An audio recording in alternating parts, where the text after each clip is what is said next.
살다 보면 예상치 못한 비난과 마주할 때가 있습니다. 날카로운 말들이 가슴을 꿰뚫고 들어와 마음을 휘젓는 순간, 우리는 어떻게 반응해야 할까요? 오늘 이 시간, 저는 여러분에게 철학자들의 깊은 지혜를 빌려 누군가 나를 비난할 때 침묵 속에서 나 자신을 지키고 오히려 상대를 압도할 수 있는 현명한 대처법을 이야기하고자 합니다.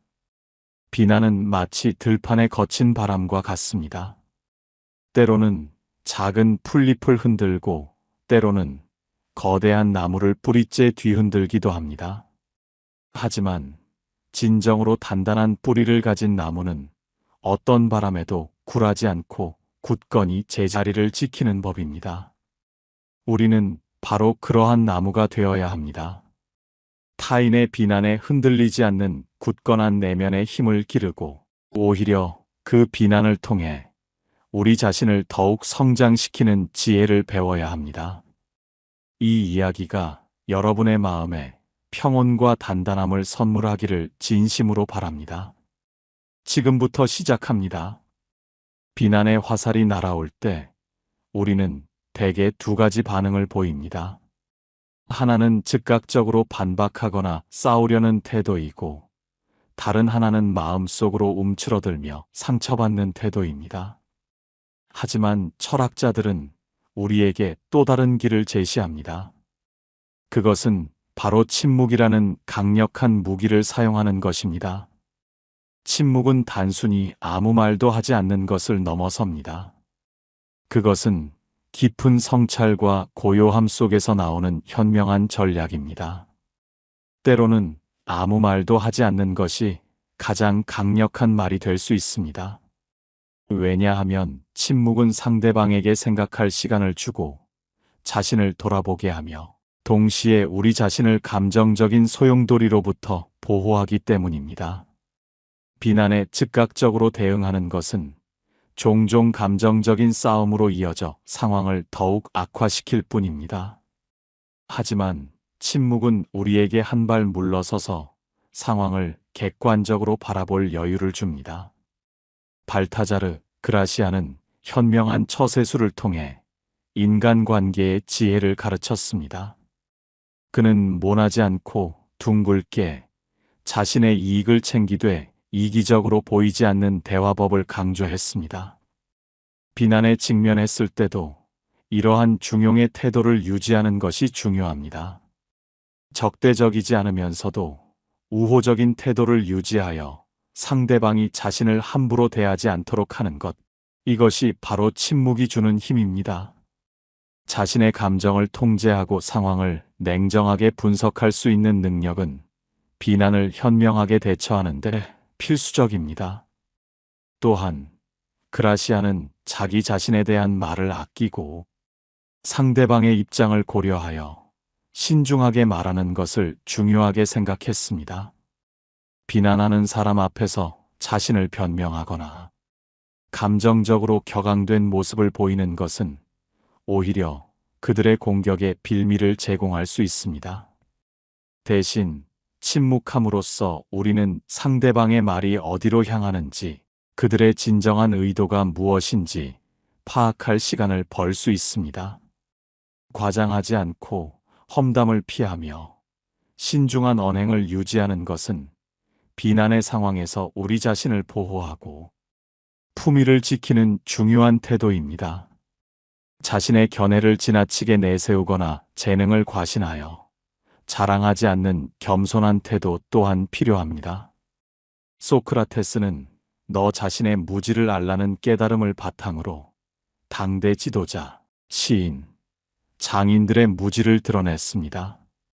그는 감정적이지 않으면서도 상대를 꼼짝 못하게 만드는 논리적인 변론을 펼쳤습니다. 소크라테스는 자신을 비판하는 사람들에게 오히려 그들의 주장을 논리적으로 반박하며 자신의 무죄를 주장했습니다. 예를 들어 젊은이들을 타락시킨다는 비판에 대해 오히려 누가 젊은이들을 훌륭하게 만드는지에 대한 증거를 요구하며 상대를 당황하게 만들었습니다. 이것은 우리가 비난에 어떻게 대응해야 하는지에 대한 강력한 철학적 메시지를 던져줍니다. 감정적인 대응을 피하고 이성적이고 객관적인 태도를 유지하며 질문을 활용하여 상대방 스스로 모순을 깨닫게 하는 것. 이것이 바로 소크라테스가 우리에게 가르쳐준 지혜입니다. 때로는 유머를 활용하여 분위기를 부드럽게 만들고 비판의 날카로움을 완화할 수도 있습니다. 그리고 가장 중요한 것은 때로는 침묵으로 대응하는 것이 가장 효과적일 수 있다는 점입니다. 특히 감정적인 비난이나 근거 없는 비방에는 침묵이 낫습니다. 침묵은 단순한 포기가 아니라 비난의 허점과 모순을 스스로 드러내도록 유도하는 고도의 전략입니다. 비난하는 자는 자신의 말이 침묵이라는 벽에 부딪혔을 때 자신의 주장이 얼마나 공허한지 스스로 깨닫게 될 것입니다. 여러분, 누군가 날 비난하면 일단 조용히 참고 이 말을 뱉어라. 이 말은 단순한 문장이 아닙니다. 그 안에는 깊은 철학적 성찰과 자기 보호의 지혜가 담겨 있습니다. 이 말은 바로 나는 당신의 비난에 감정적으로 휘둘리지 않으며 당신의 말에 숨겨진 의도와 논리적 허점을 이미 파악하고 있다는 굳건한 메시지를 전달합니다. 침묵은 단순한 회피가 아닙니다. 그것은 자신의 내면을 보호하고 감정의 동요를 막으며 더 나아가 상대방의 비난을 역이용하여 자신을 더욱 단단하게 만드는 현명한 선택입니다. 비난의 파도가 몰아칠 때 우리는 감정의 휩쓸림에 저항하여 고요한 심연에 머무는 법을 배워야 합니다. 마치 심연의 바다가 표면에 거친 파도에도 불구하고 그 깊이를 고요히 유지하듯이 말입니다. 이 침묵의 시간은 자신을 되돌아보고 상대방의 비난을 객관적으로 분석하며 앞으로 나아갈 방향을 설정하는 중요한 기회가 됩니다. 때때로 비난은 우리 자신의 부족한 부분을 돌아보게 하는 계기가 될 수 있습니다. 하지만 모든 비난이 건설적인 것은 아닙니다. 질투, 시기, 혹은 단순히 상대를 깎아내리려는 의도에서 비롯된 비난도 많습니다. 이러한 비난에 휘둘리는 것은 우리 자신의 귀한 에너지를 낭비하는 일입니다. 따라서 우리는 비난의 본질을 꿰뚫어보고 그것이 우리에게 어떤 의미를 가지는지 심사숙고해야 합니다. 진정으로 경청해야 할 비난과 단호하게 무시해야 할 비난을 구별하는 지혜가 필요합니다. 동양 철학에서도 침묵의 중요성은 여러 번 강조됩니다. 노자는 아는 자는 말하지 않고 말하는 자는 알지 못한다고 했습니다. 이는 섣부른 판단이나 감정적인 발언이 오히려 무지를 드러낼 수 있음을 경고하는 것입니다. 진정으로 지혜로운 사람은 말을 아끼고 자신의 내면을 성찰하며 필요한 순간에만 신중하게 입을 엽니다. 비난에 대한 침묵은 바로 이러한 지혜로운 태도의 발현입니다. 불교 경전에서도 유사한 가르침을 찾을 수 있습니다. 금강경에서는 마음에 집착하지 않으면 모든 업에서 벗어나리라고 말씀하십니다. 비난에 대한 감정적인 집착은 우리를 고통 속으로 몰아넣습니다. 하지만 침묵을 통해 그 비난으로부터 한 발짝 떨어져 서면 우리는 감정의 속박에서 벗어나 자유로워질 수 있습니다. 마음의 평화는 외부의 조건에 흔들리지 않는 내면의 고요함에서 비롯됩니다. 비난은 우리에게 그 평화를 시험하는 기회를 제공합니다. 이 시험을 통과하는 방법은 바로 흔들림 없는 침묵과 내면의 강인함을 기르는 것입니다. 그렇다면 구체적으로 어떻게 침묵하며 이 말을 뱉어야 할까요?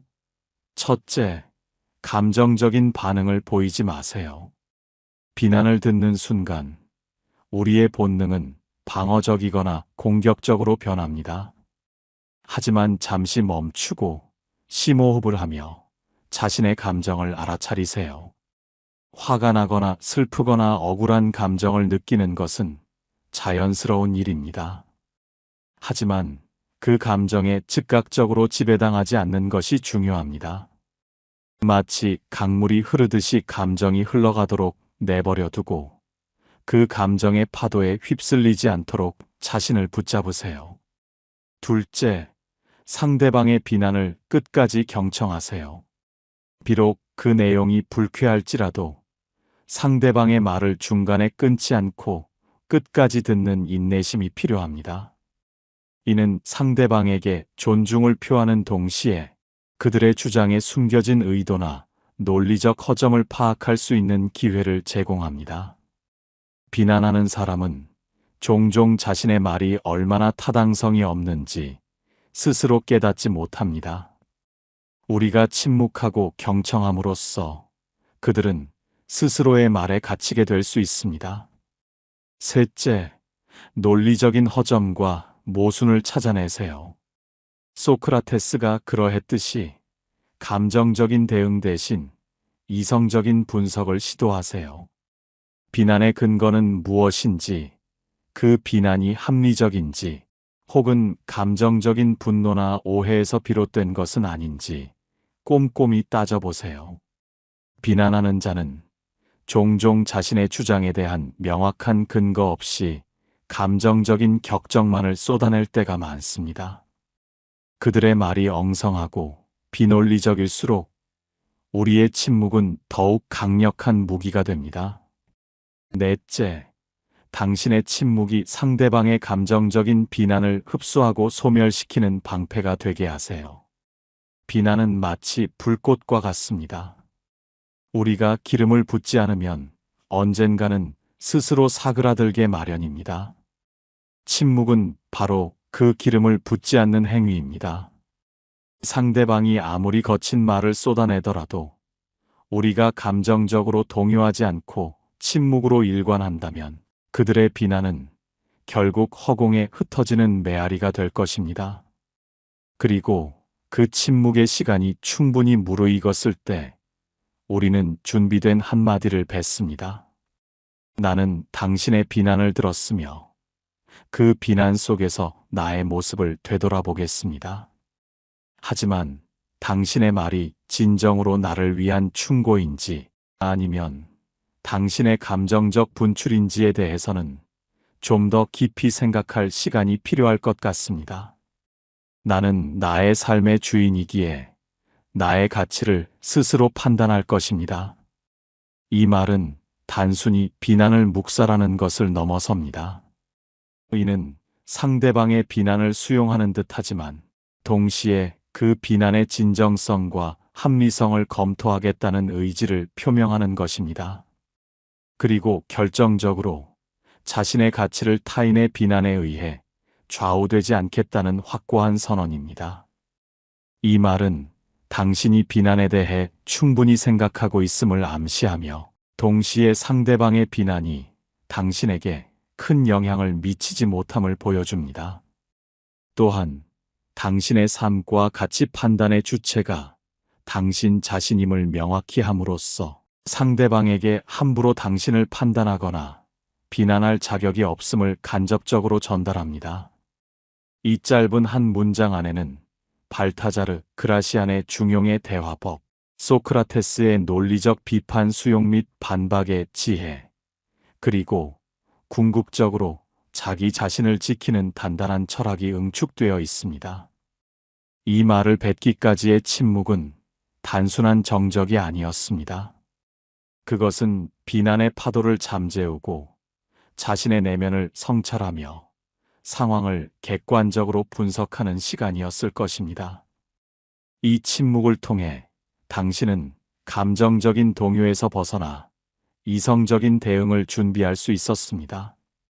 또한 이 침묵은 상대방으로 하여금 자신의 비난이 과연 정당한 것이었는지 혹은 자신이 너무 감정적이었던 것은 아닌지 돌아보게 하는 기회를 제공합니다.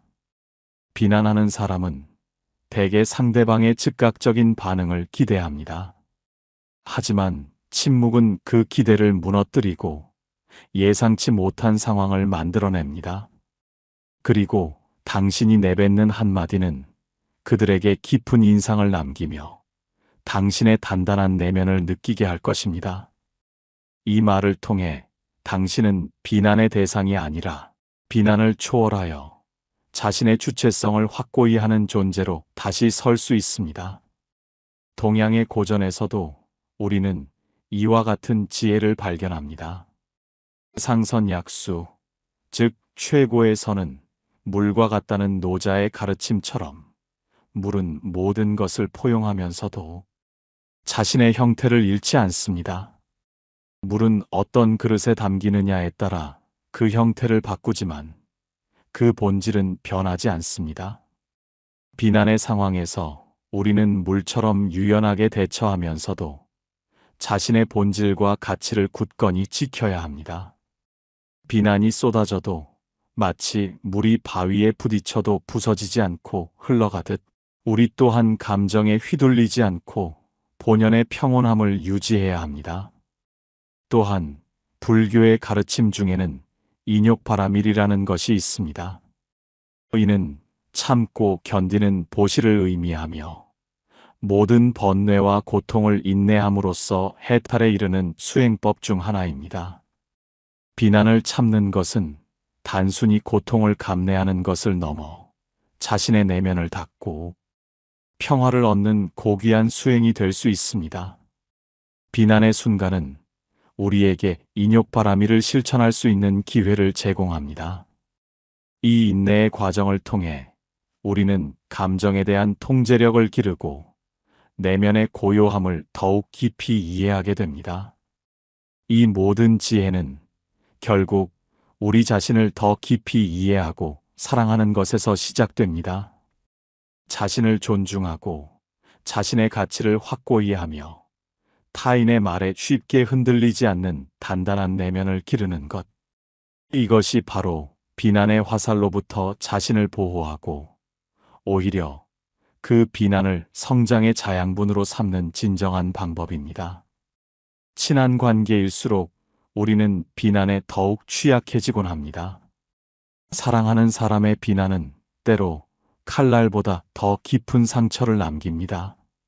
하지만 역설적으로 진정으로 친밀한 관계는 상대방의 비난을 감정적으로 받아들이기보다 그 속에 담긴 의도와 진심을 헤아릴 줄 아는 성숙함을 요구합니다. 소크라테스는 무지를 아는 것이 진정한 삶의 시작이라고 했습니다. 우리를 비난하는 사람 또한 자신의 무지를 깨닫지 못하고 있을 수 있습니다. 그들의 비난은 종종 자신들의 불안감, 두려움, 혹은 결핍의 반영일 수 있습니다. 그러므로 우리는 그들의 비난을 개인적인 공격으로 받아들이기보다 그들의 내면의 소리로 이해하려는 노력을 기울여야 합니다. 이러한 이해는 감정적인 동요를 줄이고 상황을 더욱 객관적으로 바라볼 수 있게 돕습니다. 침묵은 그 이해의 첫걸음입니다. 우리가 침묵함으로써 상대방에게 자신을 표현할 충분한 기회를 주고 그들의 비난이 어디서부터 기원하는지 파악할 시간을 벌 수 있습니다. 이 과정에서 우리는 비난의 본질이 사랑에서 비롯된 것인지 아니면 단순한 감정적인 배설인지를 구별할 수 있게 됩니다. 만약 비난이 사랑과 걱정에서 비롯된 것이라면 우리는 그것을 겸허히 수용하고 자신을 돌아볼 수 있습니다. 하지만 비난이 악의적이거나 무의미한 것이라면 우리는 그 비난으로부터 자신을 보호하고 단호하지만 온화하게 거부할 수 있는 내면의 힘을 길러야 합니다. 여러분의 삶은 여러분 자신의 것입니다. 어떤 비난도 여러분의 가치를 훼손할 수 없으며 여러분의 행복을 빼앗을 수 없습니다. 외부의 소리에 흔들리지 않고 자신의 내면의 소리에 귀 기울이며 자신의 길을 묵묵히 걸어가는 용기가 필요합니다. 그리고 때로는 비난에 대한 가장 강력한 답변은 바로 당신의 굳건한 삶의 모습 그 자체입니다. 흔들리지 않고 당당하게 살아가는 당신의 모습은 어떤 말보다도 웅변적으로 당신의 가치를 증명할 것입니다. 그러니 누군가 날 비난하면 일단 조용히 참고 이 말을 뱉어라. 그리고 당신의 삶으로 그 비난을 초월한 진정한 모습을 보여주세요. 이것이야말로 철학자들이 가르쳐준 가장 위대한 처세술이자 자기 자신을 존중하는 최고의 방법입니다. 당신은 충분히 강하고 충분히 지혜롭습니다. 당신의 내면에 있는 그 힘을 믿으세요. 이제는 당신이 그 지혜를 발휘할 차례입니다. 비난의 순간은 당신이 한 단계 더 성장할 수 있는 기회입니다. 이 기회를 붙잡고 당신의 삶을 더욱 단단하고 평화롭게 만들어 나가세요. 당신의 고요한 침묵과 현명한 한마디가 당신의 삶에 새로운 평화를 가져다 줄 것입니다. 기억하세요. 당신은 소중한 존재이며 당신의 평화는 무엇과도 바꿀 수 없습니다. 오늘부터 이 지혜를 실천하여 비난의 파도 속에서도 흔들림 없는 당신만의 등대가 되어 빛을 발하시길 바랍니다. 이 메시지가 여러분의 삶에 작은 울림이 되어 더욱 평온하고 단단한 내면을 가꾸는데 도움이 되기를 간절히 기원합니다. 지금 바로 이 지혜를 당신의 삶에 적용해 보세요. 변화는 작은 실천에서 시작됩니다. 이 말이 당신의 삶에 긍정적인 변화를 가져오기를 바랍니다.